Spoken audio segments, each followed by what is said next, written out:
างเสมอเองก็ได้มาหาทางอ้ายเพิ่นเนาะสบายดีเด้อสบายดีสบายดีเบิดทุกคนเด้อเด้อเฮ้ยสบายดีบางคนก็น่าสิคุ้นหน้าคุ้นตาดีเนาะแต่ทางเสมอเองก็ได้มาหาทางอ้ายเพิ่นอยู่ข้างทางพี่แหละดีเสียงทุกคนเสียงดังได้จังน้อยแม่นน่ะเสียงดังเสียงดังหน่อยนึงเสียงดัง เปิดแห้งๆฟังเอา เป็นจังใดมื้อนี้บ่ได้ไปทางใดบ่ ไปมาแล้วมื้อเช้านี่เลาะลงไปทางใต้พุ่นไปทางพระธาตุพนพุ่นไปหยังนะไปหไปยัง หาเล่นน้ำวัดน้ำวาไปซั่นล่ะบ่วะไปกับไผไปผู้เดียว ไปคนเดียวอีก ก็กลับมานี่ล่ะกลับมาแล้วสิไปทางใดต่อซะ โอ้ยโทษเด้อวินละข่อยนี่น่ะ เมื่อกี้นี่คือสต็อปยังสต็อปผู้สาวโทรมา แม่น ผู้สาวทางใดอีกแล้วนี่นะ ผู้สาวที่ล้มกันตั้ง3-4 มื้อในบ้านเขาบ่มีสัญญาณนะ อ๋อ แบบมีล้มเรื่องกันอยู่ว่าพูดอันน่ะคอยล้มนี่แหละว่าพูดที่3นี่แหละโดยพูดที่2ก็ปาไปแล้วเด้น้องมินตาไปฮอดเมืองไทยมันสงสารเราอยู่สงสารหลาย โดยแล้วก็เป็นไปแล้วเด้เราเครียดแห้งหลายแล้วก็ไปแล้ว โดยผู้จักแนวเฮ็ดละนำก็บ่ทันโดยแต่อันนี้ก็คือความหมายนะที่ว่าผู้สาวคนที่3เนาะคนที่3แล้วเดี๋ยวนี้น่ะแต่ว่าทางอ้ายเนี่ยบ่ได้เปิดโตเพิ่นเนาะบ่ได้เปิดโตบ่ทันให้เปิดเทื่อถ้ามันเป็นเรื่องเป็นราวก่อนจังคอยเสียงให้ออกเดี๋ยวน้อยมันสิเสียใจอีกโดยจังเปิดตำลังหน่อยเนาะมันหลายคนจังน่ะเขาสิเสียใจเอาปาไว้ก่อน หลายคนแฮงเอาแท้ละบ่ผู้สาวคนไหน3-4-5 คนหมุนบ่ได้ตัวล่ะป๊าก็เลยสิเป็นวินแล้วเดี๋ยวนี้นะก็เลยถ้าพ่อคนที่ว่าถ้าผู้ใดสิเป็น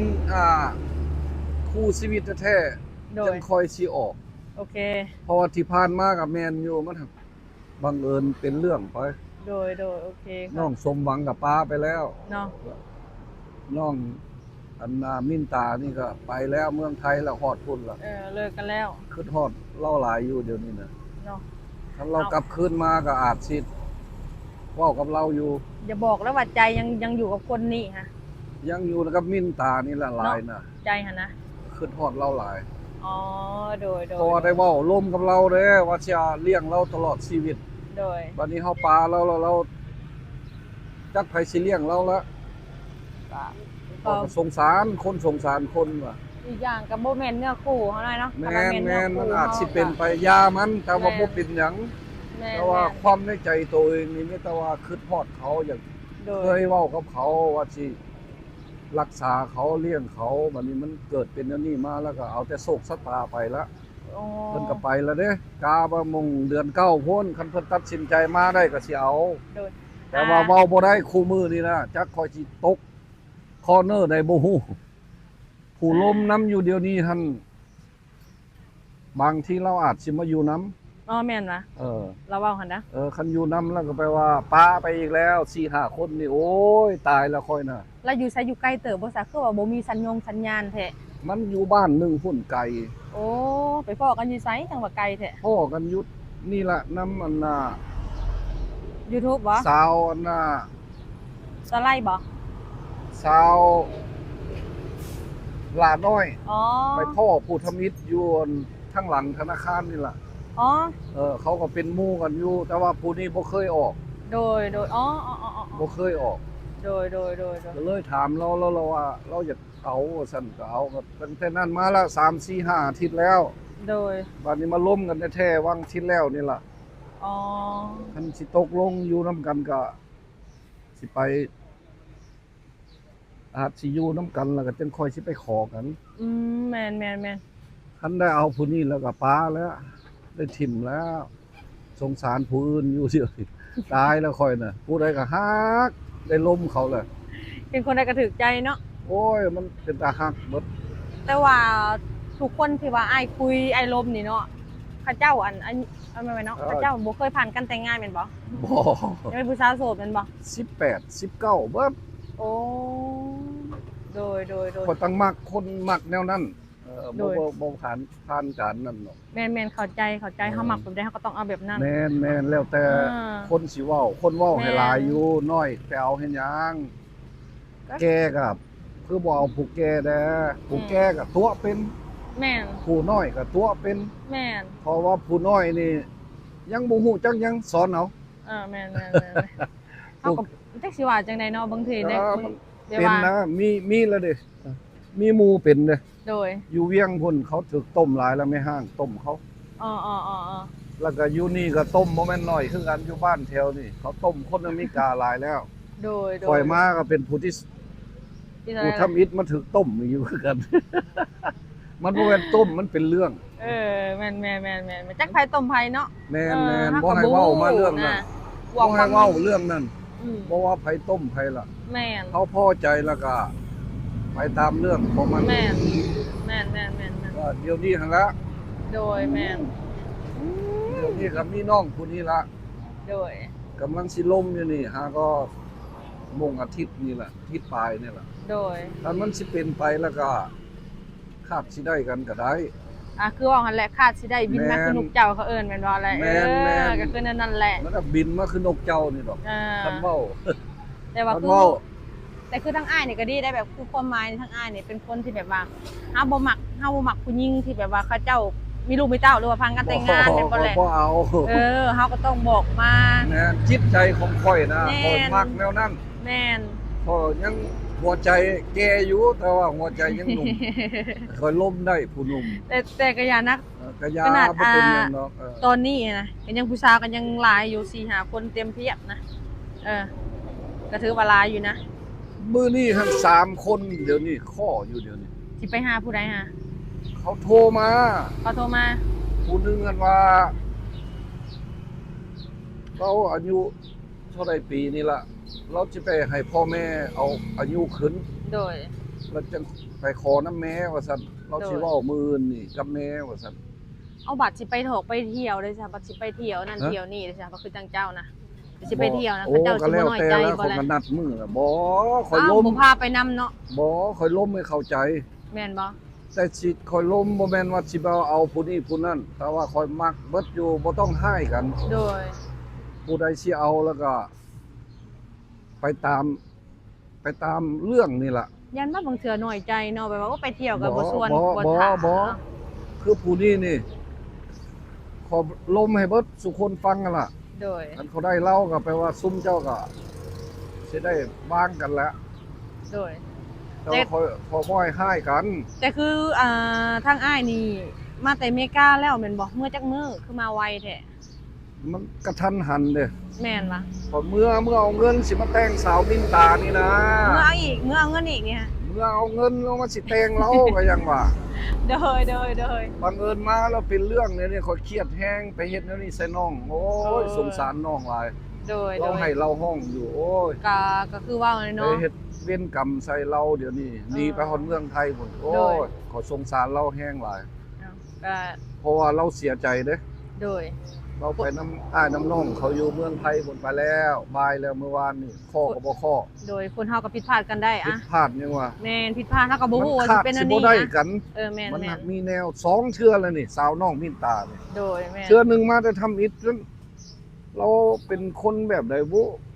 ขอยฟังมึงนี่ป้ามันมีหยังเกิดขึ้นล่ะ โดย ก็เลยขอยก็เลยยื่นไปกับไปหาผู้หนึงครับ โดย แล้วก็เลยมาได้สาวอันน่ะสมหวังนี้ โดย มาแล้วก็เป็นเรื่องเป็นราวกันมาแล้วมีแนวอีกผีสิงเข้ามาให้ไปหาน้องมินตานี่ โดย บ่ทันได้พอ2อาทิตย์ถึงเขาว่าสิมาเอาเงินลงมาแต่งหั่น โดย ก็เลยเป็นไป โอ้ยกะยาละชีวิตได้แต่คิดฮอดนั่นล่ะคันเขากลับมาก็เอา โดย คอยเว้ากับแม่เขาอยู่ให้เว้ากับเขา อายุเขาก็ยังบ่ฮอด แม่น แม่เราเดือนเก้านี่คันเรายัง แม่น อยากได้หั่นให้เราคืนมา โดยแม่น ก็เท่านั้นแหละเรื่องพวกนี้น่ะเดี๋ยวนี้หันแม่นดำเนินต่อไปนี่แหละเราไปแล้วสาวสมหวังก็แล้ว โดย ยังผู้นี้ผู้ที่3นี่ อ๋อโดย อีกประมาณอาทิศหน้านี่ฮู้ละ โดย ก็ต้องเว้าให้ตกแตกคันถ้าหากบ่ตกแตกว่าบ้านนี้ค่อยสิเมื่อไม่กาย อืม เพราะว่าค่อยต้องลงมาแต่งอีกเด้อ โดยโอ้ ต้องให้บ้านนี้ค่อยสิเอาให้โอกาสผู้หนึงในราว2เดือนหรือ3เดือนเขายังค่อยสิลงมา อืม เพ เพราะว่าถึกแล้วน้องผู้หนึงให้อยู่เดี๋ยวนี้ ให้อีกละ บ่ผู้คอยลมเราก่อนหัน คนใดเนาะ มีผู้หนึงอันที่พ่อเมื่อวานเนี่ยล่ะเจ้า อ๋อ เห็นนั่นล่ะ โอเคเห็นแล้ น้ ว องผู้นี้ลมมาก่อนน้องสมหวังแล้ว แมน บัดนี้เพิ่นว่าอายเอ้ยเจ้าบ่ให้โอกาสน้องบอกว่าขอ2 เดือน เดือนหนึงก็บ่ให้โอกาสน้องพาน้องไป โดยแมน แล้วก็ไปเจอสาวสมหวังในมือเดียวแล้วก็แต่งมันเป็นจังซั่นแหละเห็นบ่เราอ่ะ เพิ่นว่าเมื่อวานนี่วะ เมาดนแล้วเราเว้าของซั่นแหละ อ๋อ เดี๋ยวนี้หันคำสิเอากับน้องอีหลีก็ขอมง2 เดือนพุ่นแล้ว โดย ก็เลย อย่าบอก หั่นละปล่อยเราอยู่หั่นละไปเล่นน้ำเราอยู่ กระเทียมไปบ่ ปล่อยอยู่หั่นละบ่ทิม โด แต่ ย ว่าหากเว้าไว้เราก็บ่สั่ง เราฮู้เบิดเจ้าสิเอาสมหวังเจ้าเอาน้องมินตาก็ฮู้เบิด โดย เขาเป็นคนแถวเดียวกันเด้ แมนเข้าใจ เราก็รับปากอยู่หั่นละเราบ่ได้ให้ดอก โดยแมน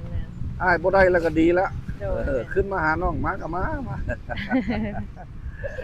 ขอเว้าบ่ให้ด่ากันบ่ให้ให้กันเด้ เนาะจักสิให้กันเห็นยัง โอ้ย สิด่ากันเห็นยัง หาวิธีล้มให้เข้าใจนะคันขอบ่ได้เจ้าขอก็มาหาผู้หนึง แมนเขาก็ห้ามบ่ได้คันเจ้าโดนหลายขอยบ่เอาได้ว่าซั่นเขาก็ฮู้อยู่ โดนก็เรียกกระดอ2 เดือนบ่ ตะกี้โดนแล้วผู้ใด2 เดือนบ่ได้ขอบ่ได้คอยดอก โดย พอมาหาน้องมินตาหั่นมื้อเดียวมาล้มมันก็ว่าเอาโลดมันก็เป็นเรื่องไปซื่อๆมาหาน้องกันสมหวังนี่ก็มื้อเดียวหั่น นี่เป็นเรื่องเนาะแบบมาเป็น มันมี น้ำ เรื่อง ไวบ่หรือว่าแนวใดเนาะ บ่ไว้โพดสาวสมหวังนี่ไว้โพดขอยผิดหวัง อืม เพราะว่าเฮาบ่ฮู้เบื้องหลังเราแล้วก็บ่ฮู้ว่าเราเป็นหยังบัดซัวเฮาฮู้แล้วมันสายแล้ว สายแล้วก็ย่าแล้ว ก็ยาเลยเนาะถือว่า ย่า จบ แล้ว กันเลย แล้ว เนาะ แล้วไป แล้ว บ่สั่ง แล้ว บ่ ไป นั่นหรอกแต่ว่ายังฮักกันล้มกันอยู่ แม่ บ่ได้สั่งกันยังเว้ากันอยู่นะ โดยแม่น ส่วนไปเล่นไปนั่นเราก็ตกลงไปอยู่แต่ว่าขอยบ่ไปเกี่ยวขอยถามซื่อๆยังฮักกันบ่ฮักมันบ่มีเรื่องหยังผิดกันน่ะมันไปคนละทางเรามักกินเมาเฮาบ่เอา โดยแม่ อ้าวมาอีกแล้วเพิ่นผู้นี้โอ้ยสบายดีโอ้ยนำมาจนได้เนาะ ว่าที่ตามไปทำเสมอเลยว่าท่านจะเนาะวันนี้ก็ได้สัมผัสกันแล้วถามต่อเลยเสมอ ก็คือโดยขอบใจมาตั้งเรื่องของวันหัวใจของเพิ่นนั่นแหละ แม่นๆ ก็คือมื้อแรงคือเดินทางไปอันท่าแขก พอจะขึ้นท่าแขก ก็บ่ฮู้ว่าเพิ่น 2-3 โมง บ่ฮู้ว่าเพิ่นไปหาผู้สาวทางใดก็บ่ฮู้นะอาจสิมี ส่วนหลายเขาตามอยู่ล่ะ บ่แม่น พอแล้ว ว่าประจักษ์ ค่อยพอแล้วเดี๋ยวนี้นะ5 คนสิตายเลยเดี๋ยวนี้นะพ่อมาวังหนึงกัน3 คนเดี๋ยวนี้ เออ ปันป่วนแห้งเดี๋ยวนี้ ผู้ใดก็อยากได้ ถ้ามื้อเป็นผู้ชายเด้เนาะสิได้แบ่งกันเอาอ้ายเพิ่น แม่ ว่าอยากเป็น บ่เป็นผู้ชายแล้วผู้บ่าวบ่มีเด้ แม่น เลยอยากเป็นผู้ชายเบิ่ง แม่น ไฟแฮง ไม่อย่างคนก็เว้าให้หลายอยู่หลอกถึกล่อไปก็มีแล้วแต่บุญวาสนาสิเป็นแล้วบ่ได้เว้าหยังให้ไปดอก แม่นเนาะ เงินคำเฮาเองเฮาจ่ายเอง แม่น บ่ได้ขอไผมา แม่นอีกอย่าง เฮามักไผเฮาก็ เอา ล้ม แม่นเฮามักไปก็ล้มมักไปก็เอา แม่น มีอันบางคนเขาเว้าเนาะบางคนหั่นน่ะมี FC เสมอก็ถามหลายแบบว่า แม่น ถ้าอ้ายเพิ่นอันขายเงินขายซ่านบ่ทาง แม่ เพิ่น น แม่นนะ คอยลบล้างแล้วเมื่อวานนี่ เป็นจังได๋อยากเว้า 5-6 คนคอยโทรไปบอกแล้ว โดย เขาว่าคอยอยู่ฟลอริดาซุ่มหนึง แม่น หั่นยอมแล้ว โดย เขายอมล่ะ เพราะว่าหมู่อยู่อเมริกาเขาก็ฮู้กันคือกัน เขาโทรไปให้กันอยู่พุ่น โดย เพราะว่าข่อยเป็นคนดี โดย เขาบ่ฮู้จักหยังเว้าไปว่าข่อยเป็นคนฟลอริดาแล้วก็ถิ่มเมียมาเอาเงินมาเบิดมาจ่ายว่าซั่น โดย โอ้ยข่อยก็เครียดเนาะมันบ่แม่นความจริง เนาะ ป้าตั้ง5-6 ปีล่ะ โดย เพื่อนไผก็มีเงินไผก็อยู่ทงไผทงมัน เนาะแม่ แต่ว่าเรื่องผิดกันน้อยๆอยู่ โดย พอบ่เว้าหยังให้เราดอกเราก็ยัง คิดทรงอยากได้เฮาอยู่ เนาะ อย่าไปเว้าจนนั้นเราสิเครียดอีก แม่น เราเป็นคนจิตใจแบบนึงนะเราเครียดแล้วเราเว้าไปโลด โดยเข้าใจ บ่ถึกเขาก็ให้ลูกสาวอยู่บอกให้ไปเว้าให้ได้จะช่วยเฮ็ด